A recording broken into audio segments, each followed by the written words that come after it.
আজ প্রথম রোজা। ফেসবুক খুললেই দেখি রামাদান মুবারক, রমজান মুবারক, হ্যাপি রমাদান। খারাপ কি? না, খারাপ না। কিন্তু একটা প্রশ্ন করি ভাই, শুধু মুবারক বললেই কি রমজান মুবারক হয়ে যায়?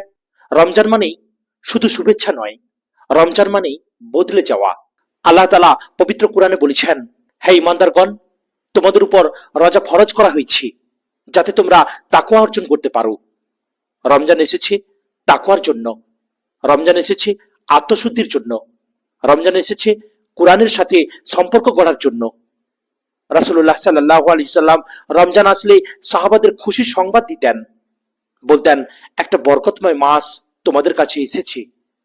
খুশি হওয়া সুন্নাহ সুলভ, আনন্দ করা ইমানের অংশ। কিন্তু শুধু স্ট্যাটাস দিলে কি হবে? যদি নামাজ না বাড়ে, যদি গুনাহ না কমে, যদি কোরআন খোলা না হয়?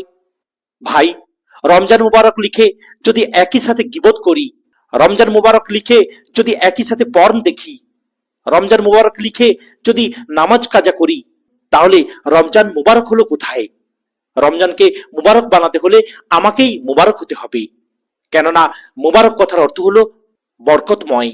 অর্থাৎ আপনার জীবনে রমজানটা বরকতময় হোক। আর এই মুবারকটা তখনই আসবে যদি নিজেকে আমরা বদলাতে পারি।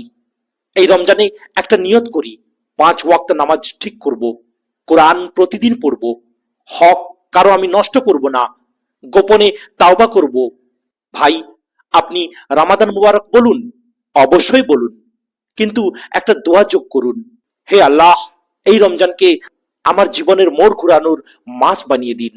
কারণ রমজান পোস্টে মুবারক হয় না, রমজান মুবারক হয় সিজদায়। রমজানকে ট্রেন্ড বানাবেন না, রমজানকে তাওবার মাস বানান। আসসালামু আলাইকুম ওয়া রাহমাতুল্লাহি ওয়া বারাকাতুহু।